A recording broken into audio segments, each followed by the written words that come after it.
Okay, let's talk about backwards compatibility, where we've already established that the Switch 2 is throwing more system resources at Switch 1 games, resulting in better performance, which I think is pretty fantastic. It was one of our concerns going into this.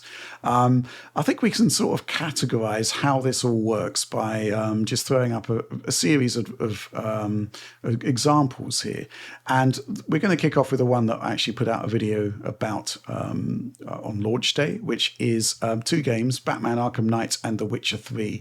Now, in these titles, both of them target 30 frames per second, but they're so challenging for various ways on the original Switch 1 that you rarely actually got there, specifically in those real stress test scenes like driving in the Batmobile or running around Novigrad in The Witcher 3. What that video showed is that pretty much all of those problems are sorted out. And I think this is sorted out in a number of ways. Obviously, the CPU is faster. Obviously, the GPU is faster, and you're getting GPU resources thrown at it to pretty much counter any situation there. I think that's pretty awesome stuff. I think the thing I want to point out, though, and it's really specific to Arkham Knight more generally, is that the stuttering was just so bad there. Maybe it's a storage thing, maybe it's a bandwidth thing, maybe it's a CPU thing. But to see pretty much all of that stutter completely resolved, it's pretty remarkable. The same with Novigrad in The Witcher 3 here. It just hums along. It just works at the intended 30 frames per second target. I think that's pretty impressive stuff. 60 frames per second games, if you're sort of like in a sort of 40 to 50 to 60 frames per second no man's land, as you are in Bayonetta and Bayonetta 3, etc., those games will just run locked at 60 frames per second on the Switch 2. I think that's pretty remarkable stuff. I think that's excellent. And yeah, I mean, in terms of finding the limits, just going to go back to Dragon Quest Builders 3 here, where you can see that differential, 7, 8, 9 frames per second on Switch 1. And, we're getting like a 2.3, 2.4 times performance increase on Switch 2 there. I mean, what I like about this comparison is that it actually shows you that it's not a bottomless pit of system resources that you've got available. Not everything will go to 60 frames per second, but you're seeing a performance increase there that is such that in most realistic scenarios, a game that can run at 60 frames per second will run at 60 frames per second. It's just, when you really sort of pile on the pressure, pile on the pain for those Switch 1 games, you will find the limits. And Dragon Quest Builders 2, that's the game that really does sort of define that limit there. Oliver, what are your thoughts on this? Yeah, so in general, like you said, games do run a lot fast. You get a pretty impressive multiple in terms of performance in games that are running with unlocked frame rates on the Switch 1. I did some of my own testing, so I tested a lot of kind of trash. Okay, well, I don't want to say that. A lot of less polished games, perhaps. One of those games was Aqua Moto Racing Utopia, yes, which is kind of a wave race style game that I played. It goes from about 25 to 40 FPS on Switch 1, not a very good experience, to basically a locked 60 on Switch 2. Feels a lot better. Not an amazing game, but much more playable on Switch 2. XCOM 2, a kind of very challenged port of a bigger title, goes from about 20 FPS minimum here on Switch 1 to 60 FPS here with just brief stutters during intense camera movement on Switch 2. So runs a lot better there. Definitely a big multiple there in terms of performance.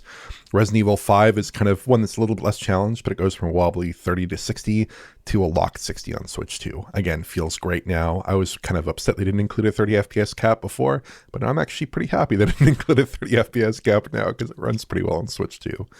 I also tested some games that aren't supposed to work according to Nintendo because they have a list of games that have compatibility issues, games that won't start, things like that. So Star Wars Republic Commando, which is originally an Xbox and PC game, I believe, ran with pretty bad performance in the OG unit. For whatever reason, it was just like 40 to 60 FPS, 30 FPS, down as low as 20 FPS, I think, in the launch code. But on Switch 2, it performs a little bit better, a little bit higher frame rate. But it weirdly, the camera sometimes shoots up and you face the sky out of nowhere. So one frame you'll be facing forwards, and then one frame you'll be looking up at the sky. And then you have to move your camera back down. Very awkward, very bizarre. So that's obviously a compatibility issue with that title. Not intended. Grid Autosport is a game that I played quite a lot of on Switch 1. On the compatibility list as having issues, it crashes at launch. Very unfortunate. Trials Rising, another game on the compatibility list. It freezes for long periods at the start of certain events. So you'll load up an event, it'll freeze for like a minute in place, and then it'll start. So that's awkward. I did try a number of games though on the list that are supposed to have issues that I didn't spot immediate issues with. So like Crash Bandicoot, the Insane Trilogy, Insane Collection, Oddworld, Stranger's Wrath, WRC8, all those seem to run fine for me. But I was only playing for, a cursory amount of time, of course. I didn't have time to test in depth. But maybe there are some issues with those titles a little later on, but they were not obvious and immediate to me at least. One issue here, I think, is that Nintendo should at least have a warning that those games won't run on Switch 2, I feel, if not blocking it outright like Sony does in some cases, right? I feel like they should at least warn you that the games are not necessarily going to run fine, because I can just imagine, especially if you're someone with a larger collection, you have some of these games in your library, you're loading up these games, you aren't necessarily checking every single one against the Nintendo compatibility list, and so you're kind of left like frustrated and questioning like what's going on here.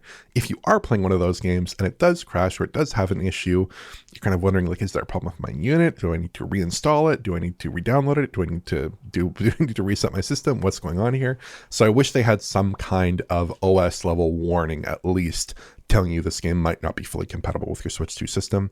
That's something I think they should implement. But outside of that, the backwards compatibility situation, I think we can all agree, has been better than I think we expected. Judging from the pre-launch stuff, Nintendo did not really talk about this too much, but it actually turns out the backwards compatibility situation is a very good situation, kind of in line with what we get like on the PS5 or Series X when we're playing older titles. It is a big performance improvement. Mm-hmm. Absolutely, yeah. I mean, the performance boost is similar, if not better, than what we saw between PS4 Pro and PS5, which we lauded at the time as being great. And it's the same here, really. I think it's pretty fantastic. Yeah, what do you make of that, John? I mean, this is like a marketing point that Nintendo could have really hammered home here, and they didn't at all. We just left until launch to find out how these games ran. Yeah, I'm just going to say it. This is the best backwards compatibility Nintendo has ever done.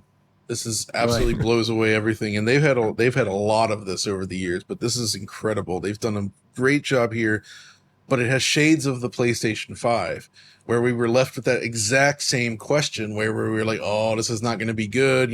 All signs pointing to this not working well, and then the system arrives, and we're like, "Wait, this is amazing! Like it's really good. It almost seems like limitless power." As we learned, it's not, but it feels that way, as nearly every game just instantly maxes out their performance targets, which is fantastic. So I, too, am a little bit surprised by that, especially given the dearth of actual Switch 2 native software at launch and very little talks about future announcements. Like, being able to say, like, hey, this makes everything on Switch 1 way better is cool, but maybe they're afraid of making Switch 1 owners feel bad. I don't know. They don't want to hype that too much. Like, oh yeah, remember that crusty old Switch? We've got that beat. My experience has largely been in line with you guys, though. I've tested a few more obscure games, if you will. Maybe not obscure, but like, things that I really noticed, like some of the East games, for instance, from Falcom and other Falcom games, they all seem to support 1080p native on the screen, and it fixes all the performance profile problems that they've had, such as the recent remake of the Celceta no Jutai, whatever it was called, the English one. They released a new version of that in Japan. It was originally made for PS Vita. Despite being Vita and later PS4, it ran like garbage on the original Switch, like a fully unlocked frame rate, and then it's just perfect in Switch 2, and it's got the 1080p UI and everything, which is nice. I kept mentioning Mameda no Bakeru, which is an awesome Goemon style game, and I cannot hammer home enough how bad that was prior on the regular Switch 1. Like, I was crushed when I first played it, because it's like 20 to 60 FPS pretty much. It's very unstable, Unity based game. It was terrible. Now it's a lock 60. It currently runs better than I can get it to run on the Steam Deck using the PC version. There's levels on the Steam Deck where it just can't even hold 60, and it starts dipping into the 50s. And even that was kind of annoying. The Switch 2 just no problem powers through lock 60. It's great. And that's basically been true for everything I've tested. That said, there was a few disappointments. I saw some lists floating around, and that kind of taught me, like, don't believe everything you read, where on the list it said both Sonic Frontiers and Spark the Electric Jester 3, which is a great game, by the way, were 60 FPS in Switch 2. Don't believe those lies. They are not 60. They are 30.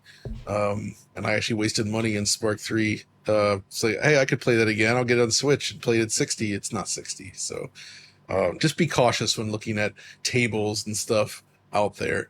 But if you have your existing library, feel free to just test whatever the heck you want because it's working great. And in fact, it seems like Nintendo's going to be dropping some updates soon to fix whatever problems do exist. Like, as we know, all the Carbon Engine stuff that Limited Run put out, there was an issue with the Nintendo back-end API stuff that was causing glitches in all those games, basically unplayable. And I think that should be fixed soon. And hopefully other games as well will be sorted out.